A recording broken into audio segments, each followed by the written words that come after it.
2022년 12월 30일 저녁, 서울을 비롯한 전국 각지의 밤하늘에 기이한 성광이 포착되었습니다. 마치 회오리처럼 솟구치는 붉은 빛과 하얀 연기. 시민들은 UFO가 나타났다며 불안에 떨었고, 소방서와 경찰서에는 신고 전화가 빗발쳤습니다. 과연 그날 밤 한반도 상공에서는 무슨 일이 벌어졌던 것일까요? 그 정체불명의 빛은 외계인의 침공도 적국의 미사일 공격도 아니었습니다. 그것은 대한민국 국방과학연구소가 극비리에 진행한 고체 연료 우주 발사체의 시험 비행이었습니다. 42년이라는 긴 세월 동안 우리를 토참하고 있던 보이지 않는 족쇄가 완전히 풀렸음을 전 세계에, 그리고 우리 국민들에게 시각적으로 증명한 역사적인 순간이었습니다. 우주 발사체 기술은 곧 대륙간 탄도미사일 ICBM 기술과 직결됩니다. 때문에 우리는 오랫동안 이 기술을 가질 수 없었습니다. 오늘 이 영상에서는 1979년부터 시작된 굴욕적인 미사일 지침의 역사와 2021년 그 족쇄가 풀리기까지의 숨막히는 외교전, 그리고 누리호와 고체 연료 로켓 성공이 갖는 진짜 군사적 의미를 아주 깊이 있게 파헤쳐 보겠습니다. 시계를 1970년대로 돌려봅시다.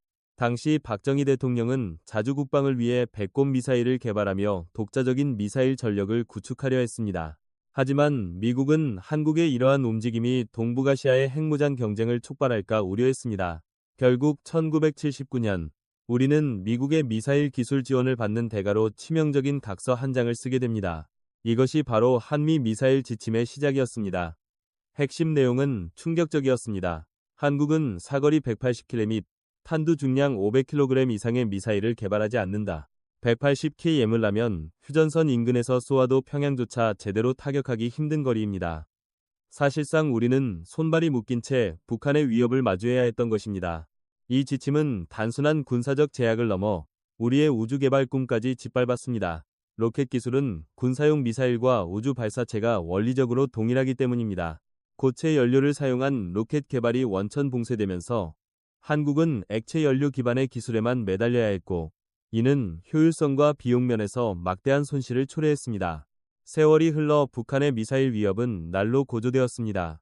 1990년대 북한이 노동 1호와 대포동 미사일을 연이어 발사하자 180km라는 제한은 국가 생존을 위협하는 수준이 되었습니다. 김대중 정부 시절인 2001년, 끈질긴 협상 끝에 1차 개정이 이루어집니다. 사거리는 300km로 늘어났지만 여전히 북한 전역을 타격하기엔 역부족이었습니다. 더 큰 문제는 민간 로켓에 대한 제약이었습니다. 우주 발사체에도 고체 연료 사용이 제한되었기 때문에 우리는 나로호 개발 당시 러시아의 기술에 의존하거나 복잡하고 값비싼 액체 엔진 기술을 맨 땅에서부터 개발해야 했습니다. 이것은 마치 달리기 경주에서 한쪽 다리를 묶고 뛰라는 것과 다름없었습니다. 2012년 이명박 정부 때 2차 개정이 이루어지며 사거리가 800km로 늘어났습니다. 이제야 비로소 한반도 전역이 우리의 사정권에 들어왔습니다. 하지만 탄두 중량 제한은 여전히 500kg이었습니다. 멀리 날릴 수는 있지만 파괴력이 약해 지하 벙커를 뚫기에는 부족했습니다. 반쪽짜리 성공이었던 셈입니다. 2017년 문재인 정부 들어 3차 개정이 진행되었습니다. 북한의 6차 핵실험이 결정적 계기였습니다. 마침내 탄두 중량 제한이 완전히 해제되었습니다. 이제 우리는 사거리 800km 내에서 무게 2톤, 4톤짜리 괴물 미사일인 현무사를 개발할 수 있게 되었습니다. 지하 깊숙이 숨은 적의 지휘부를 초토화할 수 있는 벙커버스터의 탄생 기반이 마련된 것입니다. 그러나 여전히 남은 마지막 족쇄가 있었습니다. 바로 고체 연료 사용 제한이었습니다. 액체 연료는 주입하는 데 시간이 오래 걸리고 관리가 까다로워 군사적 신속성이 떨어집니다. 반면 고체 연료는 언제든 즉시 발사가 가능합니다. 이 제한 때문에 우리는 우주 발사체 분야에서도 경쟁력을 갖추기 힘들었습니다. 주변국을 둘러보면 우리의 처지는 더욱 비참했습니다. 일본은 이미 수실론 로켓과 같은 고체 연료 발사체로 위성을 쏘아 올리고 있었고, 중국과 북한은 말할 것도 없었습니다. 우주 강국들이 달을 향해 나아갈 때 세계 10위권의 경제대국인 한국은 로켓 실험조차 허락을 받아야 하는 현실. 이것은 명백한 주권의 침해이자 과학기술의 정체였습니다. 2020년 7월, 드디어 4차 개정을 통해 우주 발사체에 대한 고체 연료 사용 제한이 해제되었습니다. 그리고 2021년 5월, 한미 정상회담에서 한미 미사일 지침은 42년 만에 완전히 종료되었습니다. 사거리, 탄두 중량, 연료 종류 등 모든 제한이 사라진 것입니다. 대한민국이 미사일 주권을 100% 회복한 역사적인 날이었습니다. 그렇다면 미국은 왜 갑자기 태도를 바꾸었을까요? 단순히 한국의 외교력 승리일까요? 전문가들은 미국의 대중국 견제 전략인 인도-태평양 전략의 일환으로 분석합니다. 중국의 군사 팽창을 막기 위해 동맹국인 한국의 미사일 능력을 풀어줌으로써 중국을 견제하는 고슴도치 전략을 선택한 것입니다. 우리의 필요와 미국의 전략적 이해관계가 맞아떨어진 결과입니다. 족쇄가 풀리자마자 한국의 우주 개발은 폭발적으로 성장하기 시작했습니다. 그 중심에는 바로 누리호가 있습니다. 누리호는 설계부터 제작, 시험, 발사까지 모든 과정을 순수 국내 기술로 완성한 한국형 발사체입니다. 1.5톤급 실용 위성을 지구 저궤도에 올릴 수 있는 능력. 이것은 전 세계에서 7번째로 확보한 엄청난 기술입니다. 누리호의 성공이 왜 대단할까요? 바로 클러스터링 기술 때문입니다. 일단 로켓에 75톤급 엔진 4개를 묶어 마치 하나의 300톤급 엔진처럼 작동하게 만드는 기술인데 4개의 엔진이 0.01초의 오차도 없이 정확하게 같은 화력을 뿜어야 합니다. 이 중 하나라도 불안정하면 로켓은 공중에서 폭발합니다. 우리는 이 극악의 난이도를 극복해낸 것입니다. 물론 첫 시도부터 완벽했던 것은 아닙니다. 2021년 1차 발사 당시 3단 엔진이 조기에 연소 종료되면서 위성 모사체를 궤도에 안착시키는 데 실패했습니다. 원인은 산화제 탱크 내부의 작은 고정장치 설계 오류였습니다. 하지만 우리 연구진은 좌절하지 않고 6개월 만에 원인을 규명하고 설계를 보완했습니다. 실패를 성공의 어머니로 만든 것입니다. 그리고 2022년 6월 21일 2차 발사 성공. 이어서 2023년 5월 실용 위성을 탑재한 3차 발사까지 완벽하게 성공했습니다. 이제 한국은 자력으로 위성을 쏘아 올릴 수 있는 진정한 스페이스 클럽의 일원이 되었습니다. 남의 로켓을 빌려 타던 서러움은 이제 역사 속으로 사라졌습니다. 하지만 누리호가 전부가 아닙니다. 진짜 게임 체인저는 바로 서두에 언급했던 고체 연료 우주 발사체입니다. 누리호가 액체 연료를 사용하여 민간 우주 개발에 최적화되어 있다면 고체 연료 로켓은 군사적 가치가 매우 큽니다. 구조가 간단하고 저장이 용이하며 무엇보다 저비용으로 대량 생산이 가능합니다. 고체 연료 발사체 기술이 완성되면 우리는 필요할 때 언제든지 초소형 정찰 위성을 수십 개씩 쏘아 올릴 수 있습니다. 한반도 상공을 24시간 감시하는 눈을 갖게 되는 것입니다. 북한의 이동식 미사일 발사대를 실시간으로 탐지하고 추적하는 킬체인 시스템의 핵심이 바로 이 고체 연료 로켓에 달려 있습니다. 더 나아가 고체 연료 로켓의 단수를 늘리고 설계를 조금만 변경하면 그것이 바로 대륙간 탄도 미사일이 됩니다. 정부는 우주 개발용이라고 선을 긋지만 전 세계 군사 전문가들은 한국이 사실상 ICBM 기술을 확보한 것으로 평가합니다. 이는 주변 강대국들에게 보내는 강력한 무언의 경고이자 확실한 전쟁 억지력입니다. 이 시점에서 일본의 상황을 보지 않을 수 없습니다. 일본의 JX-4는 오랜 역사를 자랑하지만 최근 차세대 주력 로켓인 H3의 발사 실패로 자존심을 구겼습니다. 엔진 점화 문제로 발사가 중단되거나 2단 엔진 점화 실패로 자폭 명령을 내리는 등 난항을 겪고 있습니다. 기술적 완성도에서 한국이 일본을 맹추격하고 일부 분야에서는 대등한 경쟁을 펼치고 있는 것입니다. 물론 아직 갈 길은 댹니다.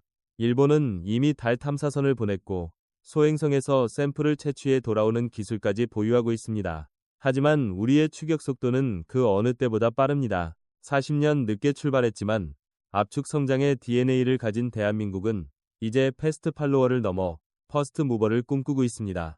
정부는 2032년까지 달에 착륙선을 보내고 2045년에는 화성에 태극기를 꽂겠다는 미래 우주 경제 로드맵을 발표했습니다. 이를 위해 한국판 나사인 우주항공청도 출범했습니다. 이것은 단순한 꿈이 아닙니다. 누리호의 성공과 고체 연료 로켓 기술이 있기에 충분히 실현 가능한 목표입니다. 우주산업은 이제 뉴스페이스 시대로 접어들었습니다. 정부 주도가 아닌 민간 기업들이 우주 개발을 이끄는 시대입니다. 한화에어로스페이스를 비롯한 국내 기업들이 발사체 기술을 이전받고 독자적인 밸류체인을 구축하고 있습니다. 반도체, 자동차에 이어 우주산업이 대한민국의 차세대 먹거리가 될 것입니다. 다시 처음으로 돌아가 봅시다. 2022년 12월의 그 밤, 서울 하늘을 수놓았던 그 빛은 단순한 실험이 아니었습니다. 그것은 우리는 더 이상 약소국이 아니다라는 선언이었습니다. 미사일 지침이라는 족쇄를 끊고 스스로의 힘으로 하늘을 지키고 우주로 나아가는 대한민국의 의지였습니다. 군사적으로도 고체 연료 로켓의 성공은 북한에게 엄청난 압박입니다. 액체 연료 미사일은 발사 준비 징후를 사전에 포착하기 쉽지만 고체 연료는 숲속이나 터널에 숨어 있다가 기습적으로 발사할 수 있습니다. 우리가 이 기술을 확보했다는 것은 북한의 비대칭 전력 우위를 상쇄하고도 남을 강력한 카드를 쥐게 되었다는 뜻입니다. 또한 이 기술은 소형 위성 발사 시장을 선점하는 데 중요한 무기가 됩니다. 전 세계적으로 수천 개의 소형 위성 수요가 폭발하고 있습니다. 스페이스X가 대형 버스라면 우리의 고체 연료 로켓은 원하는 곳에 정확히 데려다주는 택시 역할을 할 수 있습니다. 경제적 가치 또한 수조 원에 달할 것으로 예상됩니다. 누리호의 엔진, 75톤급 액체 엔진은 세계적으로도 드문 기술입니다. 이 엔진을 개발하기 위해 우리 연구원들은 러시아가 버리고 간 고철 엔진을 뜯어보고 수없는 폭발 실험을 견뎌야 했습니다. 그들의 땀과 눈물이 없었다면 오늘의 우주강국 대한민국은 없었을 것입니다. 기술 독립은 돈으로 살 수 없는 피와 땀의 결과물입니다. 이제 우리는 차세대 발사체를 준비하고 있습니다. 누리호보다 성능이 대폭 향상된 달 착륙선을 직접 실어 나를 수 있는 대형 로켓입니다. 여기에는 재사용 발사체 기술, 즉 스페이스X처럼 로켓이 다시 돌아와 착륙하는 기술도 포함될 예정입니다. 도전은 멈추지 않습니다. 우주 기술은 단순히 로켓을 쏘는 게 아닙니다. 극한의 환경을 견디는 소재 기술, 초정밀 제어 기술, 통신 기술 등 최첨단 과학의 총체입니다. 우주 기술의 발전은 곧 국내 소재, 부품, 장비 산업의 동반 성장을 의미합니다. 낙수 효과가 가장 큰 산업 중 하나가 바로 우주 산업입니다. 미사일 지침 해제 이후 우리는 고체 연료를 이용한 해상 발사 플랫폼도 연구 중입니다. 바다 위 선박에서 로켓을 쏘면 발사 장소의 제약이 사라지고 안전 문제에서도 자유롭습니다. 이는 국토가 좁은 우리에게 매우 유리한 전략적 옵션이 될 것입니다. 혹자는 묻습니다. 먹고 살기도 힘든데 왜 천문학적인 돈을 우주에 쏟아붓느냐고. 하지만 역사는 증명합니다. 바다를 지배한 자가 세계를 지배했고 하늘을 지배한 자가 전쟁을 끝냈습니다. 이제는 우주를 지배하는 자가 미래를 가질 것입니다. 우주 개발은 선택이 아니라 생존을 위한 필수 조건입니다. 우리는 이미 GPS 없이는 하루도 살 수 없는 세상에 살고 있습니다. 내비게이션, 금융거래, 통신망 모두 위성에 의존합니다. 만약 우리가 독자적인 위성망을 갖지 못한다면 유사시 우리의 눈과 귀는 언제든 타국에 의해 차단될 수 있습니다. 한국형 위성항법 시스템 구축이 시급한 이유입니다. 미사일 지침 종료는 우리에게 무한한 사거리를 선물했습니다. 이것은 단순히 멀리 쏘는 것을 넘어 우주라는 무한한 공간으로 나아갈 수 있는 티켓을 얻은 것입니다. 42년의 기다림 끝에 얻은 이 소중한 기회를 우리는 절대 놓쳐서는 안 됩니다. 특히 고체 연료 기술의 민간 이전은 우주산업 생태계를 활성화할 기폭제입니다. 대학 연구실에서 만든 초소형 큐브 위성을 우리 기업이 만든 소형 로켓에 실어 우리 땅에서 쏘아 올리는 시대. 상상만 해도 가슴 벅찬 우주 민주화의 시대가 열리고 있는 것입니다. 물론 견제도 심해질 것입니다. 중국과 러시아는 한국의 우주 전력 강화를 달가워하지 않습니다. 일본 역시 경쟁심을 불태우고 있습니다. 하지만 경쟁은 우리를 더 강하게 만들 것입니다. 우리는 이미 반도체 신화를 썼고 K방산의 기적을 만들었습니다. 우주라고 못할 이유가 없습니다. 최근 한화시스템이 자체 개발한 소형 쌀 위성을 성공적으로 발사해 지구 사진을 보내왔습니다. 밤에도 구름 낀 날에도 지상을 훤히 들여다볼 수 있는 기술입니다. 이제 우리는 북한의 움직임을 손바닥 보듯 들여다볼 수 있는 독자적인 정찰 자산을 차곡차곡 쌓아가고 있습니다. 이러한 기술적 성취 뒤에는 숨은 영웅들이 있습니다. 실패의 책임을 홀로 짊어져야 했던 연구원들, 예산 삭감의 칼바람 속에서도 묵묵히 자리를 지킨 엔지니어들, 그들의 헌신이 있었기에 42년의 족쇄는 풀릴 수 있었습니다. 우리는 그들에게 아낌없는 박수를 보내야 합니다. 미사일 지침 해제는 국방력 강화뿐만 아니라 외교적 위상도 높였습니다. 한국은 이제 미국의 일방적인 보호를 받는 나라가 아니라 미국의 핵심 파트너로서 우주 안보를 함께 논의하는 위치에 섰습니다. 아르테미스 약정에 서명하고 달 탐사에 동참하는 것이 그 증거입니다. 하지만 방심은 금물입니다. 우주 쓰레기 문제, 우주 무기화 논란 등 국제적인 이슈에도 대비해야 합니다. 기술만 있다고 되는 것이 아닙니다. 우주 외교, 우주법 등 관련 분야의 전문가를 양성하고 국제사회의 룰을 만드는 데에도 주도적으로 참여해야 진정한 우주 강국이 될 수 있습니다. 북한은 최근 정찰 위성 발사를 시도하며 우리를 자극하고 있습니다. 하지만 그들의 기술은 조잡하고 국제사회의 제재를 받는 불법 행위입니다. 반면 우리는 당당하고 투명하게 그리고 훨씬 더 고도화된 기술로 우주를 개척하고 있습니다. 이것이 바로 진짜와 가짜의 차이입니다. 우주 발사체 기술은 대기권 재진입 기술과도 연결됩니다. 우주로 나갔던 물체가 불타지 않고 다시 지구로 돌아오는 기술. 이 기술이 완성되면 우리는 대륙간 탄도미사일의 마지막 퍼즐을 맞추게 되는 셈입니다. 우리가 평화를 원하지만 힘이 없는 평화는 굴종임을 잊지 말아야 합니다. 이제 우리 아이들은 밤하늘을 보며 꿈을 꿉니다. 예전에는 그저 별을 바라보았다면 이제는 저 별에 우리 로켓을 타고 가는 상상을 합니다. 누리호 키즈, 우주 세대가 자라나고 있습니다. 이들이야말로 대한민국 우주산업의 가장 큰 자산이자 미래입니다. 지난 42년, 우리는 참 많이도 참았습니다. 180km라는 선에 갇혀 숨죽여야 했던 세월. 하지만 그 인내의 시간 동안 우리는 내공을 쌓았습니다.